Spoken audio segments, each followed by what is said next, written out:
Okay, welcome to the webinar on implementing the visual world paradigm in Experiment Builder.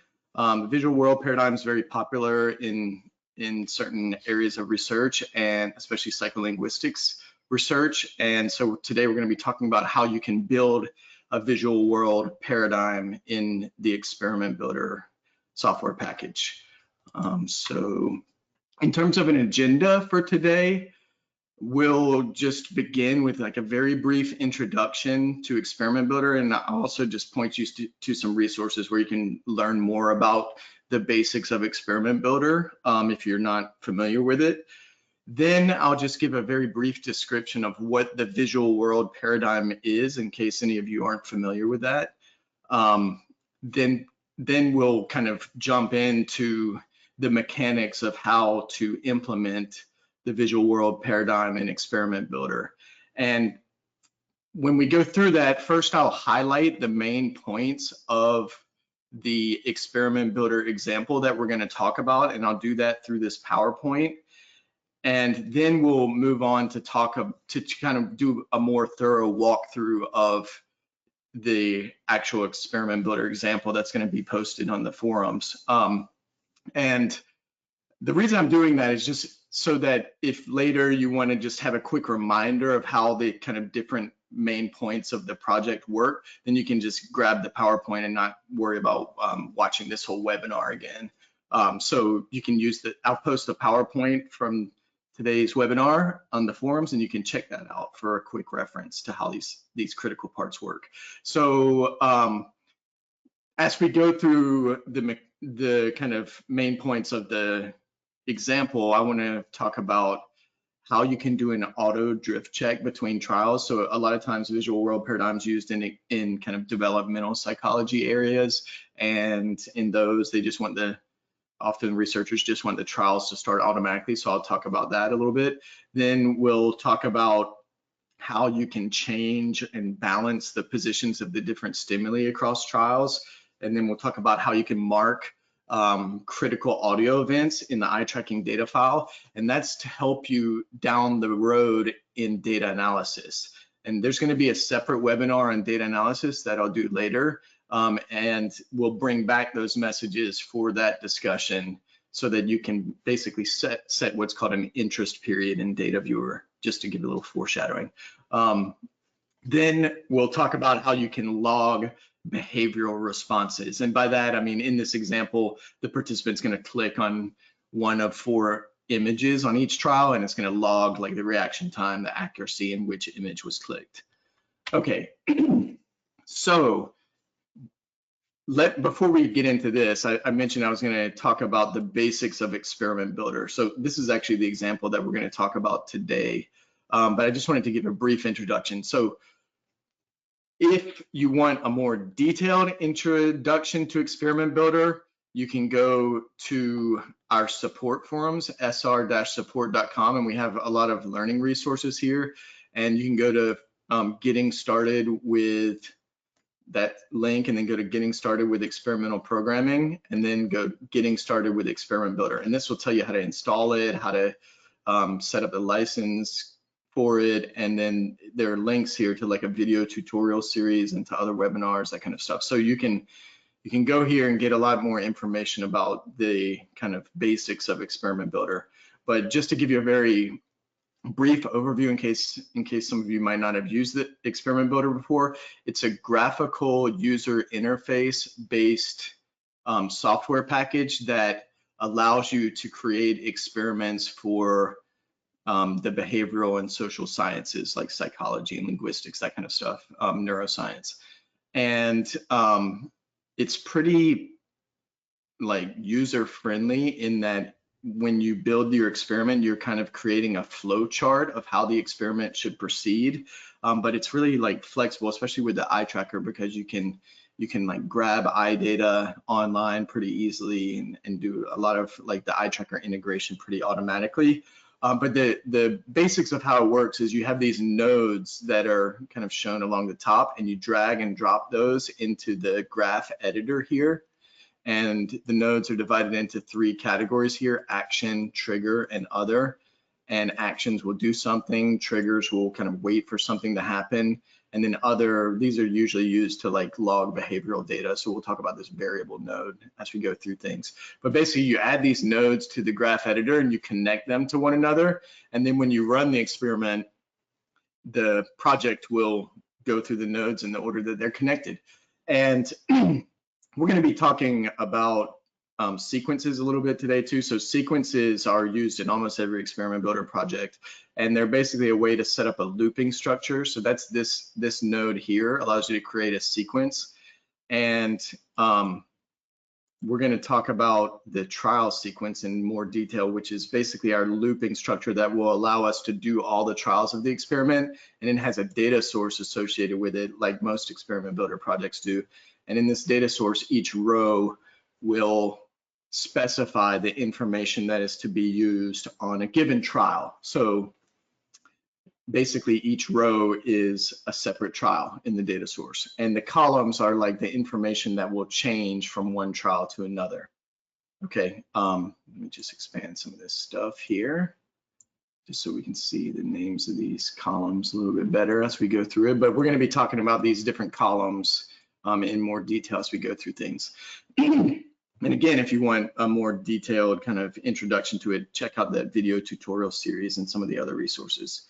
Okay, so now let's jump back to the PowerPoint and let's talk about what the visual world paradigm is. So it's often used in like psycholinguistics, that kind of area of research. And basically on each trial, 2 or more stimuli are typically shown, and these are often images, but sometimes they can be text or videos. So they're shown simultaneously on the display PC monitor, so the monitor that the participant's viewing. And then this is on each trial of the experiment. Then the participant will hear some instructions. Sometimes the instructions will start simultaneously with the onset of the images, and sometimes they'll start after a brief kind of preview period. But basically, they'll hear some instructions that tell them how to interact with the stimuli. So for example, they might hear click on the grapes. All right, that's the example that we're going to see in our example project that we'll discuss here. But basically, those instructions will tell the participant to do something. Okay, and so in this example that we'll talk about, the participant will have a mouse cursor, and there'll be 4 images like grapes, which would be the target, obviously. And then they might see something like grill, which would be a phonetic competitor to grapes because they both start with the GR sound. Then you might also have an image like an apple, which would be a semantic competitor to grapes because it's also a fruit. And then you might see an image of something like an umbrella, which would be an unrelated distractor. It looks like I get a little typo there, but basically it's an unrelated distractor that's not really clearly related to grapes. Okay, as the audio file plays back to give the participant the instructions, that behind the scenes, Experiment Builder can be marking the time when critical audio events in that file occur. And for example, in this simple visual world paradigm, we might want to mark the time when the word grapes is spoken. And that can be super helpful in data analysis. So keep that in mind. And usually or often the way that the participant will interact with the stimuli is by using a mouse cursor to select one of the stimuli. So that's what we'll see in our example. And then you might, the experiment might present feedback to the participant, like correct or incorrect, something like that. And I've just kind of discovered through my own interactions with visual world researchers that oftentimes visual world researchers want each trial to start automatically when the participant like directs their gaze to the center of the screen. And that way they kind of control where the participant's gaze is when the trial starts. And so in the example that we go through today, we'll talk about how you can do that.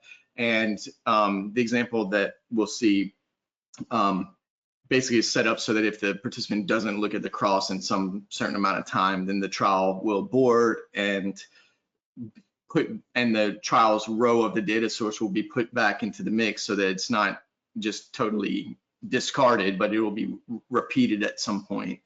And then the project will go back into a camera setup mode, which will give an opportunity to give the participant a break and or allow for eye tracker recalibration if that seems to be necessary. So we'll talk about how that can be implemented. And click on the grapes. Okay, sorry, that audio file is inadvertently played on this one. It should basically click on the grapes. Occur then. Okay, so what I'm trying to illustrate here is what happens in the paradigm. So first they'd see a cross and they wouldn't hear the first click on the grapes, but then they would see after they look at the cross, then they would see pictures appear and then hear the instructions. So click on the grapes, and then the participant would like move the mouse cursor and click on the grapes, or if they get it wrong, they would click on one of the other images. So you can see we have grapes, umbrella, apple, and at least in my part of the world, this is called a grill. Some people might call it a barbecue, but so maybe this isn't the best example for general purpose stuff, but just to illustrate a phonetic distractor, that's a grill, okay?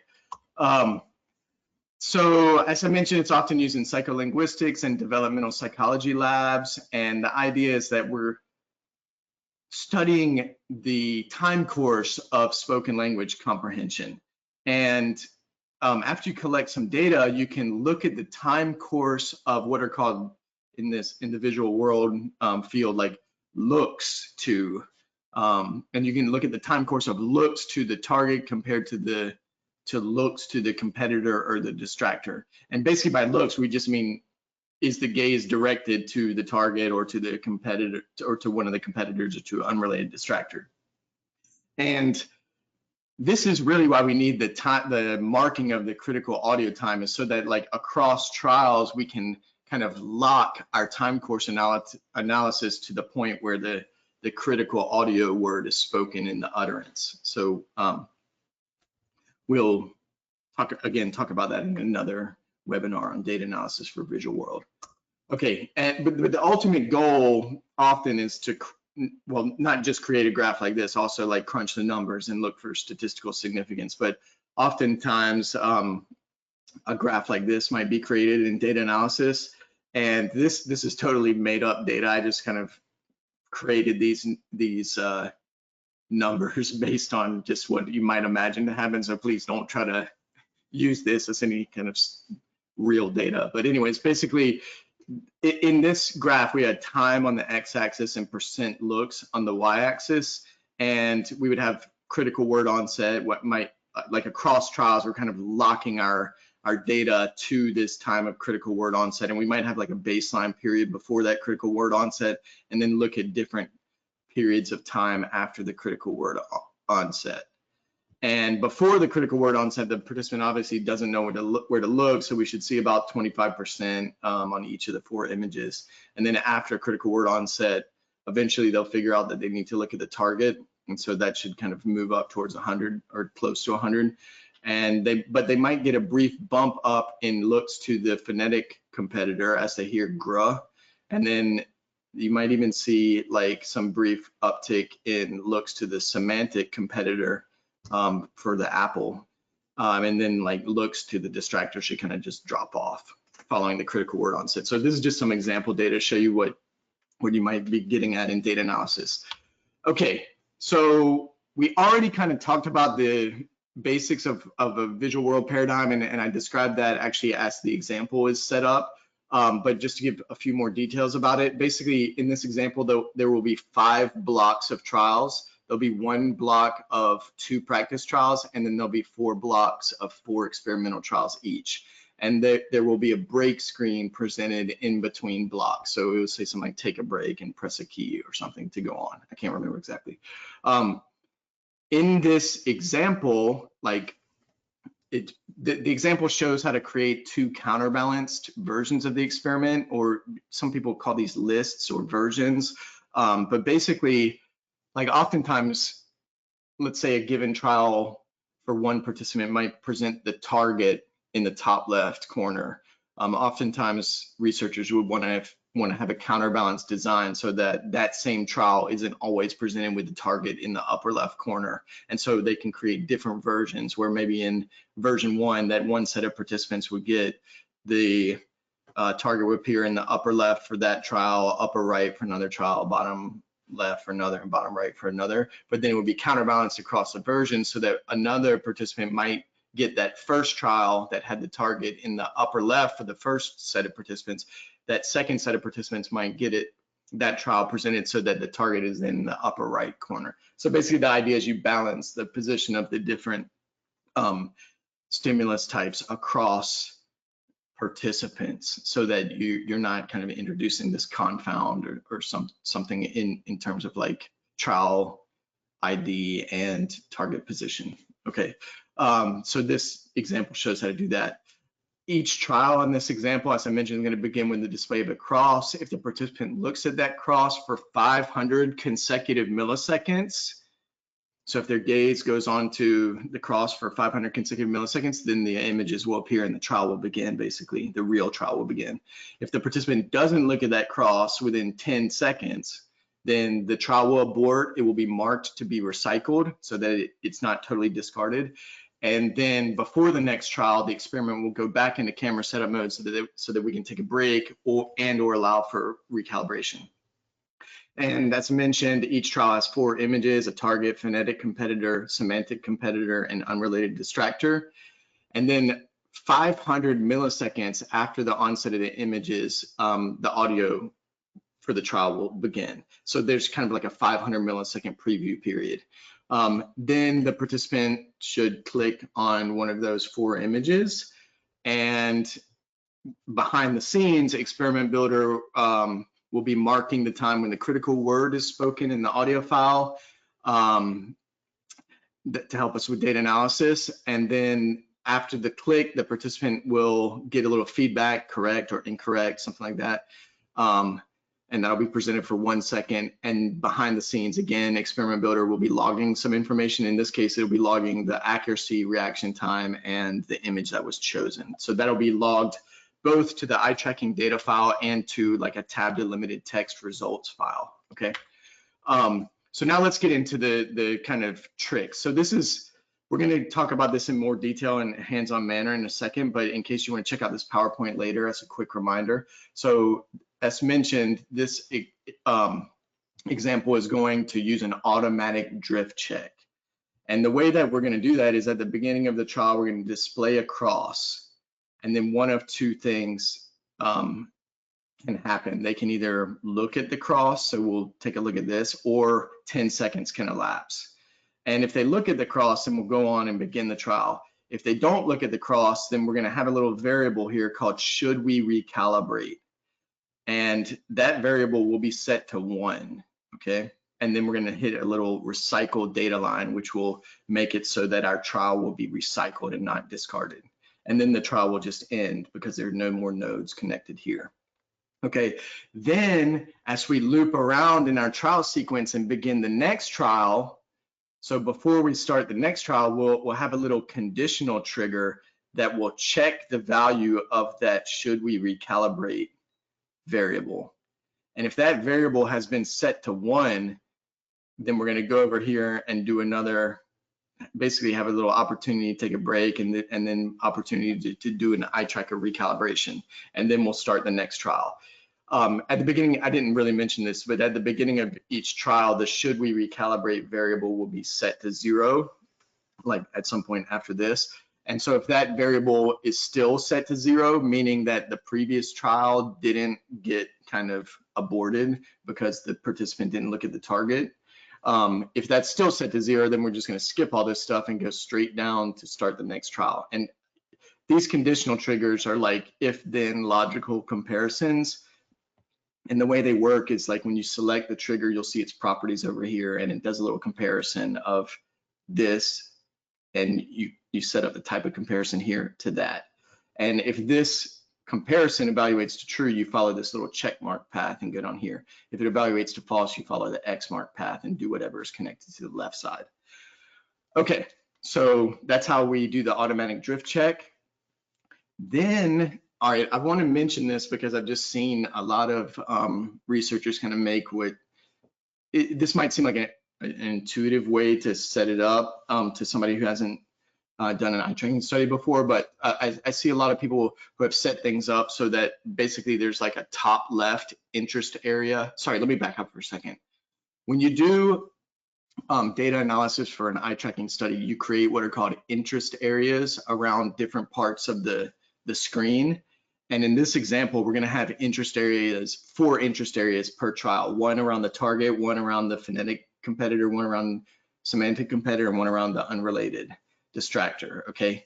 And sometimes when people are setting up visual world paradigms themselves, they, instead of setting the interest areas around the image type, they set them so that there's like a top left interest area, a top right interest area, bottom left and bottom right interest area. And so the interest areas don't like change positions across trials. They're just like indicating what kind of quadrant of the screen or something like that. And that makes data analysis more difficult because then you have to like decode what was in the top left, what was in the top right for each of those interest areas. And so what we're going to do in this example instead is we're not going to have an interest area marking top left, top right. We're going to have interest areas around the image types, as I mentioned. And we're going to have those interest areas that indicate the type of image that is contained within it. We're going to have those move around as the target and the phonetic competitor, et cetera, like move around. And so this will help us in data analysis because then we can just directly extract like how much time do they spend looking at the target, how much time they spend looking at the phonetic competitor, et cetera, without having to worry about what position they were in for each trial. Okay, and this will also actually help us to just log like which area was clicked on for each trial in terms of the programming, implementation, and experiment builder. So I just wanted to point that out. And the way that we're going to do this is we're going to have in our data source 1 column for target image, 1 for phonetic competitor, 1 for semantic competitor, and 1 for distractor. And this will specify the image file for each trial. And I just use the same images over and over again. Obviously, you would want to change that in a real experiment. I just did that because I didn't have so many visual world stimuli. These are like open images, and I didn't want to basically take from somebody else's experiment that, or I just wanted to make an example, okay? And this will also, since the images are going to be the same across trials, it'll enable us to see how the target is moving to different positions across trials, okay? Because the target's always going to be grapes. But obviously, you would change these values across rows of the data source. But anyways, that's how we're going to specify the images for each trial. And then we're going to have another set of data source columns. This more relates to what I'm talking about up here. And each column here will contain the position code for that image type. So in the first trial, and we're going to randomize the order of the trials, but in what's listed under the first row here, the target will be in position 1, which is the top left. The phonetic competitor would be in position 2, which is top right. Semantic competitor down here, bottom left is 3, and unrelated distractor is 4. So that'll be in the bottom right. Okay, and you can see just by changing these position codes across trials, we'll be able to change the position of these different image types. And as the image types move around, so will the interest areas. Okay, and so when we go to set up the display screen action that presents our different, so this is the display images action in our recording sequence, which we'll see when we get a little more hands-on. But basically each of those image resources for its location and for its source file name property is going to use references, okay? And just the simple reference is that for the source file name, it's just going to refer to this appropriate data source column. So the target image resource will refer to the target image column, the phonetic competitor image resource will refer to that column, etc. So we're going to have 4, you can see 2 of them in the screen capture, but basically this is the target image resource, and it's not always going to be the grapes as is shown here in this kind of like screen capture of experiment builder. It's going to change from trial to trial based on what's specified in that column. But then critically, the location is changing based on a reference too. This reference is a little more complicated though. So basically we're gonna have a variable here, and variables just kind of float around in the graph editor by themselves. They don't connect to the other nodes. But we have a variable here called positions list. We're later gonna see some variables called RT, accuracy, that kind of thing that are gonna store our behavioral data. But this variable, positions list, if we look at its value, we will be able to see that it's actually a list here within, and Python is the scripting language for Experiment Builder. And so in the Python programming language, you create lists by putting a set of values inside square brackets. And so if you check out the value of this positions list variable, you can see it's actually a list of values, and they're separated by commas here. So there's commas there. And each value is an XY position pair, okay? And you might guess from these values that our screen resolution is 1920 by 1080. And so basically each of these 4 XY pairs here, this one, this one, this one, and this one, is coding the center of a different quadrant of the screen. This first value here, 0, 0, is not going to be used. And the reason I'm having a placeholder there is because in Python, the first item in a list is the item with the index 0. And in our data source, I don't know if you remember, but we don't have 0, 1, 2, 3. We have 1, 2, 3, 4. And that's because 0, 1, 2, 3 is a little bit confusing. And so basically the idea is this is just a placeholder to occupy the 0 position. And this will be item 1, 2, 3, and 4. And so when we set up our image resources, for the location property, we're going to refer to this positions list variable, but then since it's Python, to grab a particular item from that list variable in square brackets here, we're going to have a reference to a value that's going to give us the list index. So really what we're seeing in these data source columns are list indexes for our positions list variable. And the positions list variable is going to contain the actual XY position pair of where this stimuli should appear. Okay, we'll come back to that when we go a little more hands-on. But I just wanted to point out that's how we're going to do the stimulus positioning for the images. And then we're going to have interest areas, which are these little blue rectangles here that are around each of the image resources. And the participant won't see those interest areas. Those are just to help us to log the clicks and to help us in data analysis of the eye movement data, as I mentioned. And so we're going to have one interest area for each of the image types. And I've just highlighted the one called target here. And when you select that interest area, you would see its properties. It's named target, and it has a data viewer name target as well, so that when we do our data analysis, it will also show up with the name target. And you can see it has an ID of 1. Okay, this phonological competitor is ID 2, semantic is ID 3, etc. is 4.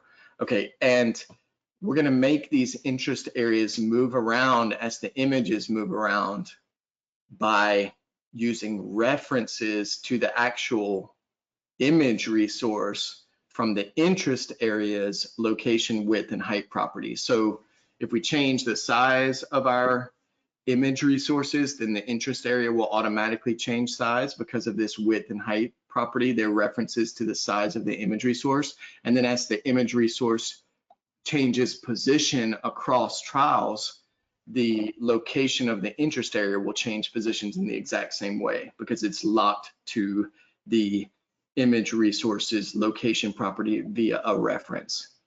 Okay, so that's how we're going to make the interest areas move around across trials. Okay, now let's move on and talk about how we're going to play the audio. So this is another screen capture from Experiment Builder. You can see here, this is where we display our images. Then we're going to have a little 500 millisecond timer just to allow a preview of the images before the audio starts. And then we hit the play sound action. And that, since this play sound action is selected, we can see its properties in the properties panel here. And you can see that its sound file property is referring to the data source column audio file. And so that will control which audio file is played across trials. And again, I'm just using the same audio file over and over again but that's controlling which audio file will get played across trials. Okay, then after the audio file starts playing, this is the way we're going to mark the time of the critical word that is spoken in each trial. So we have here a timer trigger, and really the only purpose of this timer trigger is to send a message. It's kind of getting cut off here, but that says message. So that the message property of this timer trigger is set to timer crit word.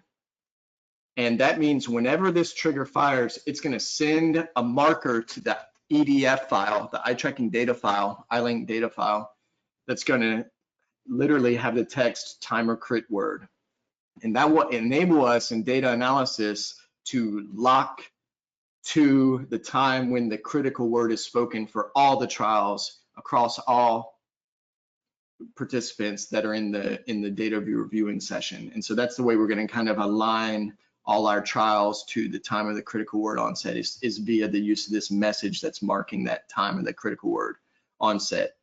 And the way that this timer duration changes across trials, its duration property, it's also getting kind of cut off, but duration, you can see, has a reference to a data source column called crit word time. And I just typed in the same two numbers over and over again just to illustrate that would change across trials. Obviously, probably in this example, it shouldn't change because it's the same audio file. So you could probably guess these are made up values. But in a real experiment, this would be the time from the 0 point of the audio file when the critical word is spoken. And to determine those times, you can use basically any audio playback software that can give you times in milliseconds and just kind of find the point in your audio file when the critical word is spoken. Like a good program is Audacity. It's a free Windows and Mac program. You can download that and open all your audio files, find the time point when the critical word is spoken, and just mark it down in the data source. And this is in milliseconds, okay? And just to make a special note here, if you wanted to mark more than one critical audio event, then you can use a series of timer triggers. So in this example, we're just marking one critical word, but if you wanted to mark more than one critical word, you could have a different column for each critical word, like critical noun phrase time, critical verb time, critical whatever time. And then you would have a series of these timers, and then you could put a little null action between each of the timers. So it would be timer, null action, timer, null action. And that would enable you to have messages marking each of your critical audio events. Okay, so that's how we're going to mark the audio events to help us in data analysis. And then we need to collect the mouse responses from the participant. And the first step in doing that type of thing is we need to have a mouse cursor, because the participant needs to know like where the mouse is basically, because they're going to have to click on one of the 4 images. And like other experimental software packages, when Experiment Builder runs, it automatically hides. Like you see how I have a mouse cursor here that I'm using because I'm using a computer, you know, like this mouse cursor would be hidden when we run the Experiment Builder project. And so we had to kind of have to recreate a mouse cursor because the built-in system mouse cursor is hidden. And the way we can do that is you can use this button to add an image resource. That's the same way we added these image resources. But you can add another image resource, or you can make it a shape if you wanted. But you add an image resource, and I've named this one mouse cursor in the example. And then to make it move around as the mouse moves, you just check this property, position as mouse contingent, and that will make it move around as the mouse moves. Just as a side note, I think this is kind of a cool little property. There's also a property, position as gaze contingent. So if you ever wanted to have something move around with the gaze, it's really easy. You can just like add a shape or an image or whatever, and then check the position as gaze contingent. But in this case, we wanted to move around with the mouse. So we have image resource, check position as mouse contingent. And then just kind of an important note, like image files in general, like JPEGs and bitmap and all those different image files, they're always rectangles. And what we don't want to see is like a rectangle, like a white rectangle with an arrow inside it. We don't want to see like the whole rectangle move around on top of the images as we move the mouse around. And so this particular image resource that I've used in this project, like the outside of the arrow in the image file has a color of an RGB color of 253, 253, 253. And the inside, I think, has a color of 255, 255, 255. And then down here, for that same image resource, I check the property use color key, and then I set the color key to be equal to the outside of the image file, which is 253, 253, 253. And that color key means basically that particular RGB color is going to become invisible and transparent. And that way you're not going to see this rectangle moving around on top of the things. You're just going to see on top of the images, you're just going to see the arrow moving around. Okay, so that's how we create the little image resource. And then oftentimes in a visual world paradigm, you want to ensure that the mouse on each trial starts back at the center of the screen or at some neutral position. Because like, let's say on the previous trial, they clicked on grapes, and the next trial they get a different target. Like we don't want the mouse to still be lingering at the location where they clicked on the previous trial, because that obviously, like when a participant is interacting with the computer, they're gonna have a strong tendency to look at the mouse cursor, and that's gonna kind of mess up your data a little bit, because you're gonna just get looks to the location of the previous target, the previous trial's target. And so to reset the mouse position at the beginning of each trial, we just use one of these update attribute actions. So this is right before the images appear, and you can refer to the mouse device X and Y position and reset them to some XY coordinate on the screen. And since our resolution is 1920 by 1080, this is the center of the screen. Okay, so that's how we're gonna show the mouse cursor and reset its position. And then we need to collect the actual behavioral data. And to accept mouse input in an experiment builder project, you can use a mouse trigger. And this one's been renamed to mouse response here, and it's going to send a message mouse response. And the buttons property is set to 1, which means it will fire only when the left mouse button is clicked. That you can also choose 2 and 3, which would be like the middle and the right button. So the right button is 3. And then we want to set it up so it only fires when you click and not when you release. And then it is going to be position triggered, which means that the position of the mouse matters, okay, which is critical because we want it to only fire when they're clicking on one of the images. Then we want to make sure it's only going to fire when they actually click on one of the interest areas that surrounds the images. So we can set the region type property to interest area. And that means that we're going to use interest areas to specify the clickable regions of the screen. Then we need to choose the display screen action, and it's an obvious choice. We want the display screen action that presents the images. And then finally, we want to make sure all 4 of our interest areas are selected. So you can use like the control click to select all these different interest areas. And we want to make sure the within property, I didn't highlight that, but the within property is checked as well, which means it's only going to fire when you click within. And so that will handle allowing the click on the 4 different interest areas. And this, like once we have clicked on once the participant has clicked on the interest areas, then we want to log the behavioral data about where the participant clicked. And for those of you who have previously done visual world experiments in Experiment Builder, this is a kind of a new thing that makes things a lot easier. So in previous versions of Experiment Builder, we would actually have to have 4 of these mouse triggers, 1 for the target, 1 for the phonological competitor, 1 for semantic competitor, and 1 for the distractor.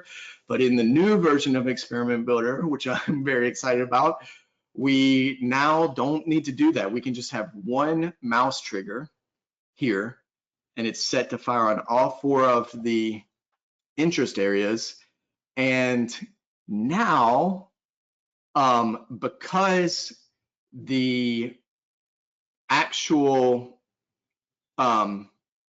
image that was clicked is part of the triggered data that's available, we're going to see this when we look at the project, we can use just in our check accuracy, we can basically just check, to see if the area that was clicked if its ID value is 1. So this check accuracy conditional trigger, as we'll see when we take a look at the example, it's going to check to see if the triggered data IA ID property is equal to 1. And if you remember, interest area ID 1 is the target region. And so if the triggered data IA ID property is equal to 1, then we're going to follow this path with the check mark and set our variables to be correct. And so we're going to log which image was clicked, which is also a new property called IA label, which will tell us which of the 4 interest areas was clicked.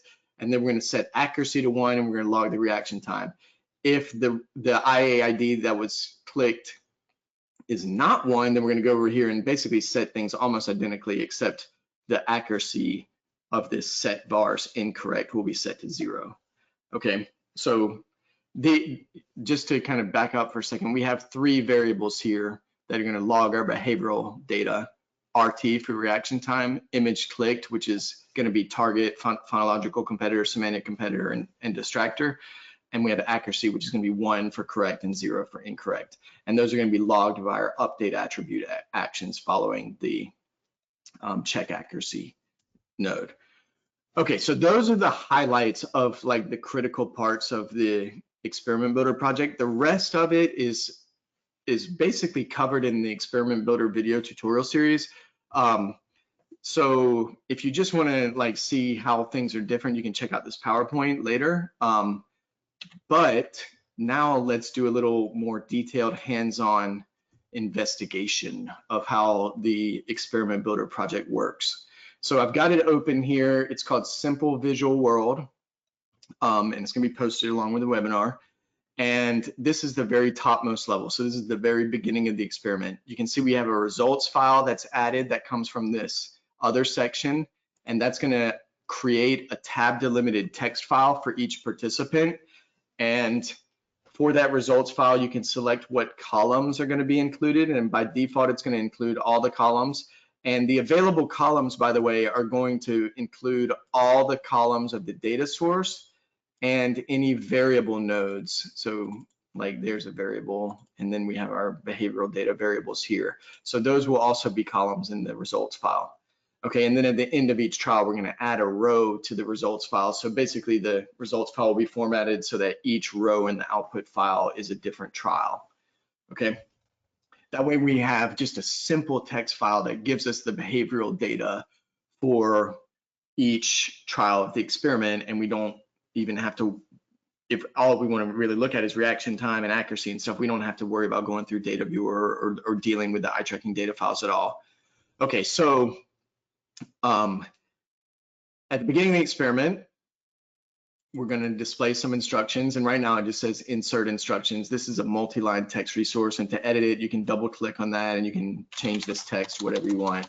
Okay, but basically this is going to be the instruction screen.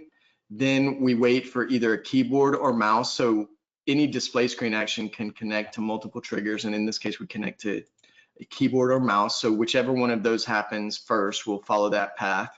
And in this case, both paths lead to the same place, which is the eye tracker, the iLink camera setup action, which is going to allow us to calibrate the eye tracker.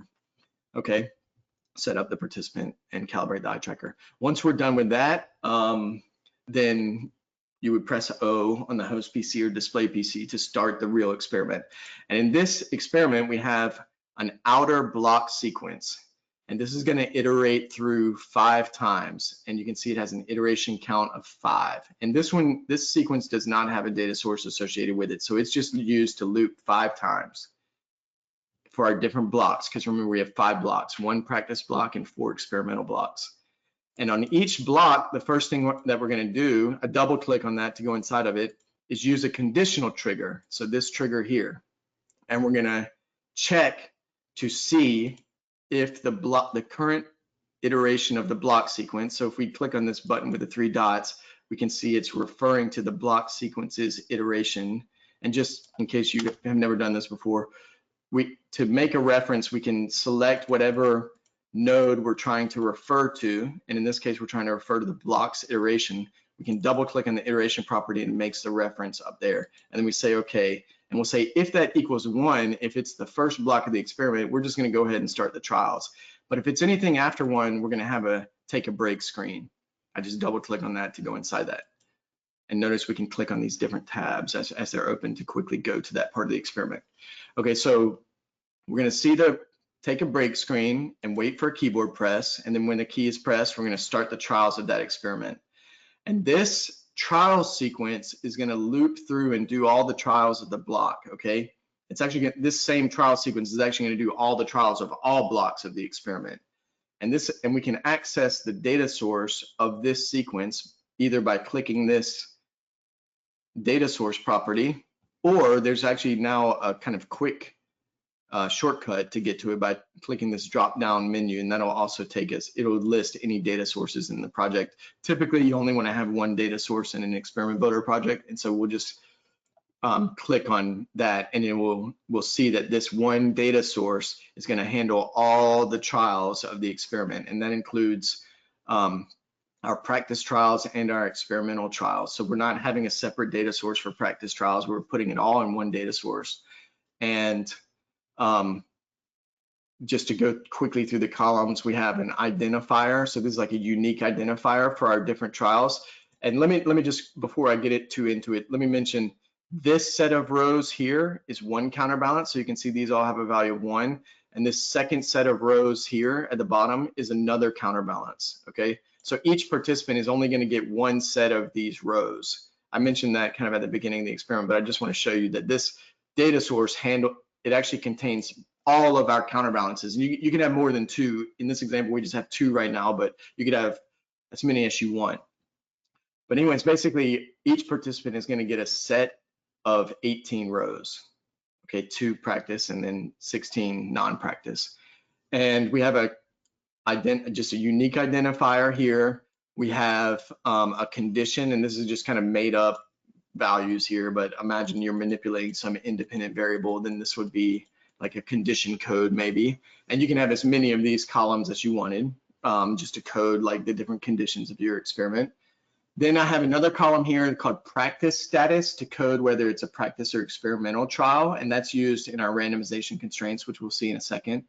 And then we have 4 columns, each of which is specifying a different image file for our different image types in each trial. So we have target, phonetic, competitor, semantic, distractor. Then we have a column to specify the audio file, and notice that has the wave extension. And so that's going to specify the audio file to use in each trial. We have another one to specify the time when the critical word is spoken. Remember, we talked about that. And then we have our 4 columns to specify the position of each of the 4 image types on the screen. So this is 1 is top left, 2 is top right, 3 is bottom left, 4 is bottom right.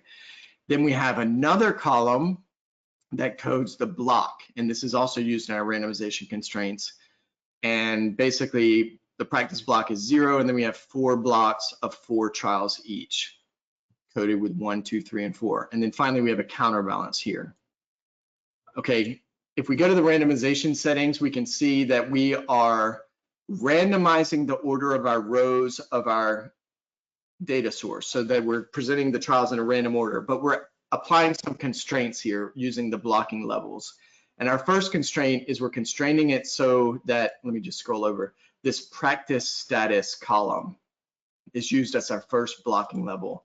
And basically what we're saying is, since the order is not randomized, any rows that have the same value are going to stay together for a column that is selected as the blocking level. So in this column, we have 2 rows that have the same value of practice, and we have 16 rows that have the value of experimental. So the 2 practice trials will stay together, and the 16 experimental trials will stay together. And we are not randomizing the order of that blocking level because we don't want the practice trials to ever come at the end of the experiment.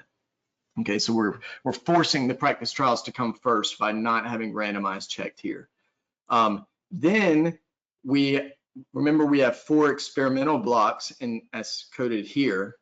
And so we have that block column is specified as our second blocking level. And so after we constrain practice versus experimental, then within the experimental trials, we have 4 different values. And so all the rows with value 1 will stay together, all the rows with value 2 will stay together, 3 and 4, etc. They'll stay, basically the rows with the same values will stay together because that's our second blocking level, and we're randomizing the order of those experimental blocks. You don't have to do this, but this is just showing how to do it.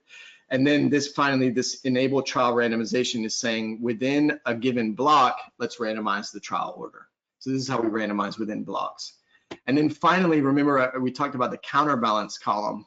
So we have 1s here and 2s down here. That counterbalance column is selected as the splitting column. And whenever you select one of your data sources columns as the splitting column under randomization settings, it will make it so that when you run the experiment, you'll see a little dialogue that will say, do you want to use counterbalance 1 or 2 or 3 or 4 if you have more counterbalances? But in our case, we have 2 values. And since that column is selected, we're going to see a little dialogue say, you want to use counterbalance 1 or 2. And if you select 1, then it will only use these rows that have a value of 1 in the counterbalance column. And if you select 2, then it will only use those rows with a value of 2. And so I've seen a lot of people make a rookie mistake of basically saving like 2 different versions or 4 different versions of the experiment, like doing file save as and just changing the information in the data source. And that's not so convenient, because if you want to make a change to the project, then you have to change it in several different places.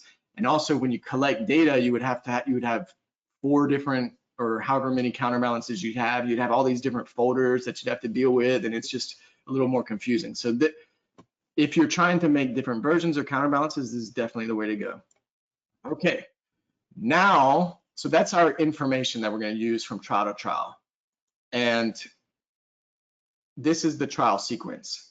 And remember, we're going through all the trials of our data source, but on each block, we don't want to go through all 18 of the trials. We want to constrain it so that we only do a subset of those trials on each block. And the way we can do that is via the split by column, split by property here. And this basically specifies how many times this trial sequence is going to iterate each time it is encountered as this experiment progresses. So the first time that this trial sequence is encountered, in other words, on the first block, when it's encountered, it will iterate the number of times specified in the first value of this list here. So the first time we get to it, it'll do 2 iterations. The second time we get to it, it'll do 4 iterations. Third time 4, etc. And you just put, usually you want to have as many values in this split by property as you have iterations of your outer block sequence. So since we have 5 iterations of our outer block sequence, we're going to have 5 values here, and each one of these values is going to specify how many trials to do on that block. And in this case, I've set it up so that they match the number of trials in each block. So we're going to have remember, we're going to have a practice block with 2 trials and then 4 blocks of 4 trials each. Okay, so sorry, let me go back to the block sequence. So that's going to iterate, that's going to control how many iterations of the trial sequence we do. And then at the beginning of each trial, we're going to first check the value of our variable. So here we're referring to a variable called should we recalibrate. And let me show you, that variable is right here in the recording sequence. Just let me zoom in. Okay, zoom in here. And we have a variable here, and you can see it starts the experiment with a value of 0 because its value property is set to 0. And at the beginning of each trial, we reset its value to 0. But remember, I said we're going to do a little auto drift check. And at the beginning of the trial, we'll display a cross, and then the participant will either look at the cross by an invisible boundary trigger that's linked to an interest area here that's around the cross. It looks like I haven't centered this super well. Okay, so let me center that better. So they either look at that interest area here for 500 milliseconds, or 10 seconds elapses. And if 10 seconds elapses, then we're going to set our should we recalibrate variable to 1 here. And so at the beginning of each trial sequence, we're going to check the value of that variable. And if it equals to 1, that will tell us that on the previous trial, it was aborted because the participant didn't look at the cross in 10 seconds. And if that's the case, then we're going to go down here and have a little message, press any key to go back into camera setup mode. And then we're going to wait for key press, and then go back to camera setup mode, and we can redo calibration from this node. Or if you want to just skip this, you can just press O for output record, and then you'll just move on without doing another calibration. So this kind of gives us either a chance to take a break or recalibrate. If should we recalibrate has not been changed to 1 from the previous, if the previous trial did not change the value of should we recalibrate to 1, then it will still be 0. In other words, we'll go and follow this little X mark path and go down here and just start the trial. And like all experiment builder projects, we have a prepare sequence action, which is basically preparing this upcoming sequence. And by that preparation, I mean it's going to transfer our screen that has the images to the host PC so that we can see the eye movements on top of the images that the participant sees during the experiment, so that the experimenter can see those things. And it's also just loading up the trial's images and sounds. It's loading it up into the computer hardware memory so that it's ready to be presented when it's time to be presented. So all our experiment builder examples have a prepare sequence before the actual trial events. Okay, then we see we have one more sequence. This is also like other experiment builder examples. This sequence, it's the same node as we've seen for the trial and block sequences, but it has a different purpose, just like in all our other experiment builder examples. So we always have an innermost sequence. Like if I add a sequence like this, and then I check this property record, then this becomes a special sequence. And just to kind of back up for a second, sequences in Experiment Builder really have two purposes. The first purpose is to control looping, and that's how we're using the block and trial sequences in this example. And the second purpose is it's only through sequences that you can tell the eye tracker to start and stop recording data. And so if you add a sequence here and then check the property record, then when the experiment gets to that sequence, it'll send a command to the eye tracker to start recording. And when it exits that sequence, it will send a command to stop recording. And it'll also write the value of any variables and data source columns to the EDF file when it stops recording. And so if we take a look at this sequence here that's been renamed recording appropriately, you can see its record property is checked. If we take a look at the block sequence, it's not checked. And we take a look at the trial sequence, it's not checked. So it's only for this innermost recording sequence that we've checked record. And it's a good idea to also check is real time for that innermost sequence, because that will put the computer in a real-time mode to kind of optimize timing. Okay, so you can see this innermost recording sequence has an iteration count of 1. So it's not used for looping. It's just on each trial, it's used to control recording of the eye tracker. And so our real trial events are inside this sequence. And if we take a look, we have a display cross here with an interest area around it. We are going to display that on the screen, and then we're going to wait for either the invisible boundary or the timer to occur. And as we talked about, if they don't look at the cross in 10 seconds, we're going to set our little variable, should we recalibrate to 1? Okay. And then we're going to recycle the data source line so that we don't discard the trial. And in this case, we can recycle it immediately. You can also choose to recycle at a random point or at the end of the block. And we're going to recycle it immediately because the participant hasn't even seen the trial event yet. So it doesn't really matter if we do it immediately. Okay, sorry, I skipped a node here. At the very beginning of the trial, before you even display the cross, we're going to set, should we recalibrate back to 0? And then we're going to set our 3 behavioral dependent variables to just kind of missing values in case there's not a response. I don't even think this one allows for a timeout, but let's imagine you had a structure set up where the trial could time out. Then we wouldn't want the values from the previous trial to be used. And so in this case, we're just going to reset them to some kind of missing values. Okay, anyways, if they look at the cross for 500 milliseconds for the minimum duration, then let's quickly reset the mouse position. And to do this, we can refer to the device's, where is it? Mouse X position property. So that's how that reference is made. Just double clicking this X position, set that to 960, and similarly set the Y position property to 540 to reset the mouse to the center of the screen. Then we're going to present our 4 images. Okay. And we have a target imagery source, phonological competitor, semantic competitor, and unrelated distractor. And these images that we're seeing here are really just placeholders. We're not necessarily going to see grapes on every trial. In this example right now, we will see grapes on every trial because that's all we have specified in the data source column here. But the actual image that's going to be presented is going to be whatever is specified in that data source column called target image. So it's source file name. If I delete the source file name property, you can see it will go back to the static image that is chosen here when we add the image resource using this button. So if I click there, I can choose any of the images in our library and display those. By library, I just mean this library manager here. You can add images, sounds, etc.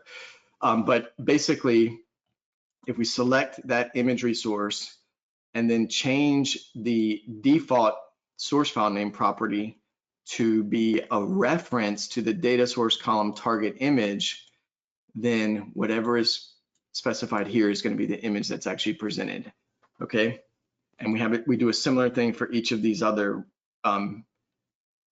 image resources, except each one refers to a different data source column. Okay, then the position. This is where it gets a little bit tricky. It's not super tricky, but basically, remember we have a variable here called in the trial sequence. It doesn't really matter where you put variables, by the way, they're always global, but I just put this in the trial sequence because that's kind of the organization in my mind about it. But basically, we have a variable called positions list. And let me just show you. To set this value up, I literally typed it in like this. I didn't type in the EB point. It just automatically added that. So if I'm trying to show you what you can do to specify the values is just type in inside square brackets a list of XY coordinate pairs. And then when you say OK, it will add the EB point. It'll automatically detect that those are points or XY coordinate pairs. And the first one is a placeholder that's not used. And then sorry, but I shouldn't say the first one, I should say the 0th one. So, since this is the 0th item in the list, this is the first, second, third, and fourth. So the index for this one is 1, 2, 3, and 4. So these different positions are basically the 4 possible positions where the images can appear on the screen. And the values that we put in the data source column are indexes or like positions within this list that we're going to use for each of our image resources. And so what we're going to do here is for a given image resource, let me delete the reference here. What we're going to do is, since it's a complex reference, we have to put an equal sign. Anytime you refer to more than one thing or do some calculations or something like that, you have to have an equal sign. And so first we're going to refer to our positions list variable by selecting the positions list variable and double clicking on the value. But we can't take all 5 of those values that are in that list and put them into one location property. We have to get one of the values out because otherwise it doesn't even make sense. You can't be in 5 locations at once. Well, unless you're like some kind of, maybe if you're a quantum physicist or something. But in this case, the experiment builder can only put an object in one position at a time. And so what we're going to do is in brackets, in square brackets, grab the list, the index of the item out of that list that we're trying to grab. So if we put a 1, it's going to grab the second item in the list. If we put a 2, it would grab the third item in the list.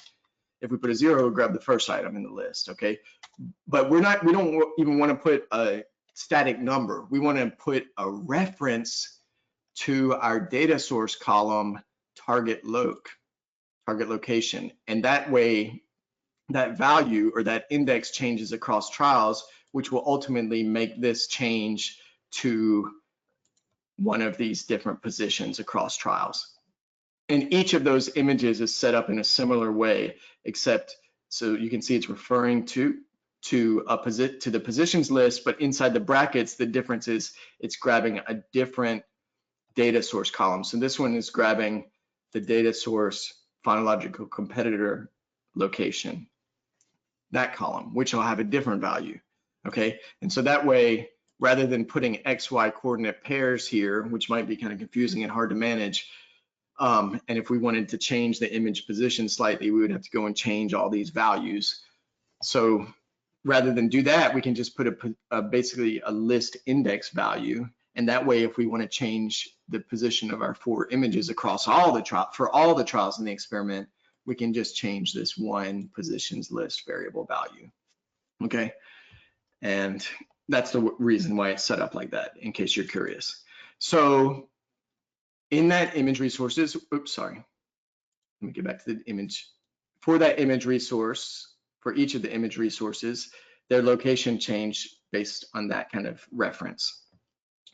We have our mouse cursor here, which is an image file that's been added, and it has position as mouse contingent checked.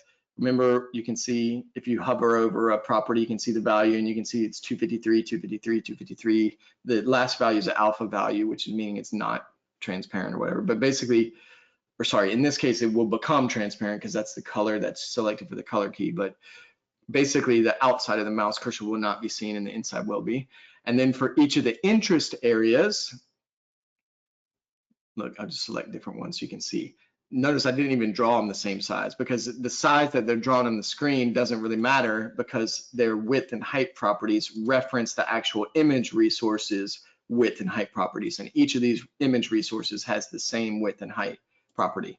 And so that way you can just draw them whatever size you want like that, and it will be updated to the image, to the width and height of the image resource automatically because it's getting its width and height from references to that target image resources location width and height property. And then similarly, as the target moves around to different locations, the interest area will move around because its location property refers to the target image resources location property. And each of these interest areas refers to the appropriate image resources location width and height properties. So that's the way we move them around from trial to trial. Okay, so that will present our images. Then we have a little 500 millisecond preview following the images, and then we play the sound. And now is a good time to mention that in Experiment Builder, if you're on a Windows computer, there are 2 audio drivers that you can use on a Windows computer, DirectX or ASIO. ASIO has better timing properties, but it also requires a special ASIO compatible sound card. So if you want to make sure that you have optimal timing, which often is the case for a visual world experiment, you want to open up the help contents and then go to installation, Windows PC system requirements, ASIO card installation. And you'll see a table here, and you'll see each row is a different sound card, and there are instructions for different operating systems for how to install those sound cards, okay? So you can just get one of those sound cards and install it, and that will ensure that you have as optimized timing as possible. And so we've tested the timing of these different sound cards, and they're all within like a couple milliseconds of so basically the time when the audio comes out of the speakers will be within a couple of milliseconds of when the command is issued and the message marks the time that the sound plays in the data file. So anyways, basically, since we're playing audio here, that's a consideration. If you're on a Mac computer, there's only one audio driver and it has good timing, so you don't have to worry about the sound card. But on a Windows computer, you want to make sure under the devices tab of the structure panel in the audio section, if you can, get an ASIO sound card and select that as the driver. Okay, anyways, after our 500 millisecond preview, we're going to play the sound. We're sending messages for all our nodes. So here we have display images, here we have play sound to mark the time when these events occur. And for this play sound action, to change the audio file that's used on each trial, we're going to make a reference to the audio file column of the data source, which is this column here. Okay, so that's the sound file name. So we're playing the sound file, then we're going to have our little marker of the critical word time here.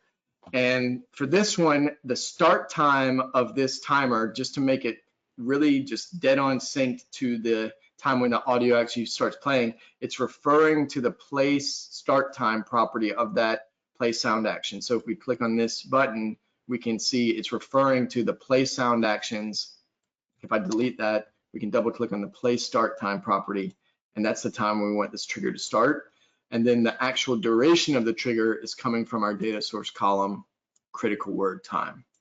Okay, and so the only purpose of this trigger is to send that message to the data file to mark the time when the critical word is spoken. Once that's spoken, now we can start waiting for a mouse click. And we have, so this null action, it doesn't really do anything. It's just there to be a point from which we're waiting. And that's this null action here. It doesn't do anything. It will send a message in this case, but it doesn't do anything besides that.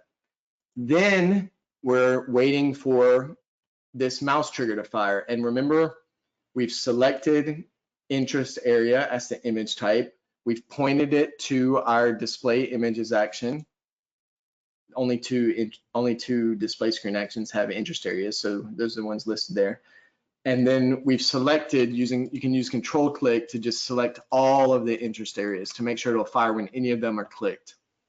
Okay, and so when the participant clicks, we're then going to check, this new feature that I mentioned. So now when a mouse trigger fires, it will be able to provide you with with some more information about which interest area was clicked on to cause that trigger to fire. And so you can see it actually returns several different values that you can grab. And one of those values is the interest area ID value. And remember, the interest area ID value, if we go back and look at those interest areas, this one that's the target interest area has an ID of 1. All the others have different ID values.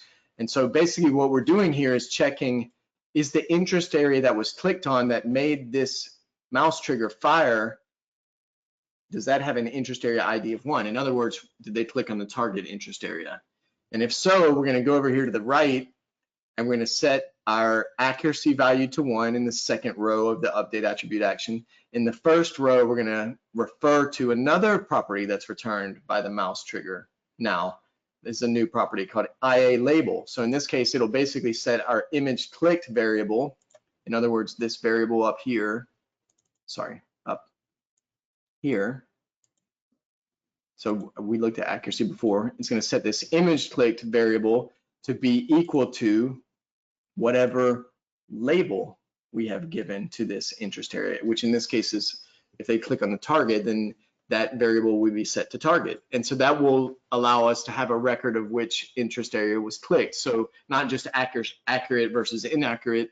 Among the inaccurate possibilities, it will allow us to distinguish phonological, semantic, and distractor.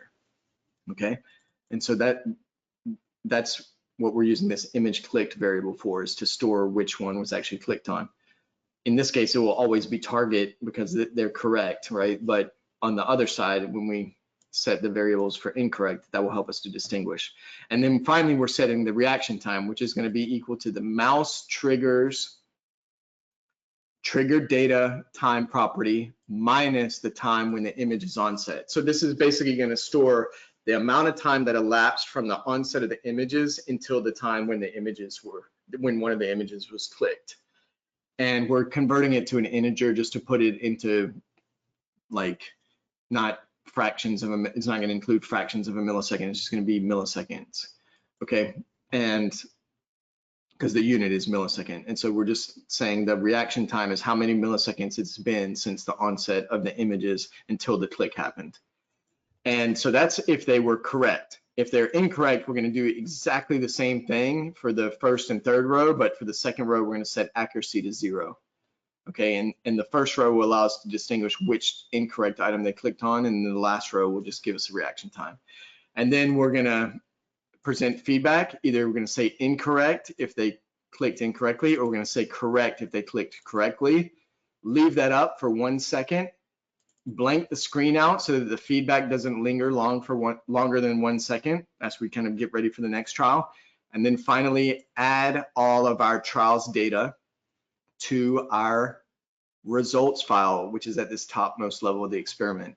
And remember, this is going to be our tab delimited text file that will store our data source column values and our variable values. Okay, so we're going to basically via this add to results file node here, add a row to that tab delimited text file that will just give us our condition, basically data source column values and variable values. And so that's how this experiment works. Should we give it a try? Let's give it a try, and so you can see it in action. So if you are an experiment builder veteran, you will know that if we're going to collect real data, we should deploy the project first, and then that will create a new folder on our computer. And from inside that folder, there will be an executable file, and we would double click on the executable file to run the experiment. And that's the way you would collect real data from a real participant. But since we're just kind of testing out the project and making sure it works correctly, we can just do a test run. And this should not be used for real data collection, but for our purposes, this is fine. So before I do a test run, I'm going to turn on my webcam. The reason I'm doing this is because I've discovered that our webinar software, sorry, this angle is a little bit weird. Our webinar software kind of kills the screen, if I remember correctly, from when we run an experiment builder project, so the screen recording gets stopped. And so I'm pointing, I got a webcam pointed at the screen so that you can see what happens when we run it. Okay, let me close that little preview window. And let me do a test run. And it says you're running in test run mode. Don't use this for real data collection, as I mentioned just now. That's fine. Okay, now it's building the experiment. So we just gotta wait a second while it kind of compiles the project.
what I'm going to do is do file package to zip this whole project into one project directory. I'm going to post it at the same forum thread where the webinar will be. If we get webinars, oops, it looks like I logged out, but basically you would know where that is since you're watching this. So it'll be posted there, the PowerPoint, the example project. You can download the example project, use the file unpack command to unzip it, try it out. If you have any questions about how any of this works or just about our software, the eye trackers in general, don't hesitate to send us an email, post on these support forums, or call us, or whatever you want to do to get in touch. Good luck with your experiments out there, and happy tracking. That's the end of the webinar. Thanks for joining.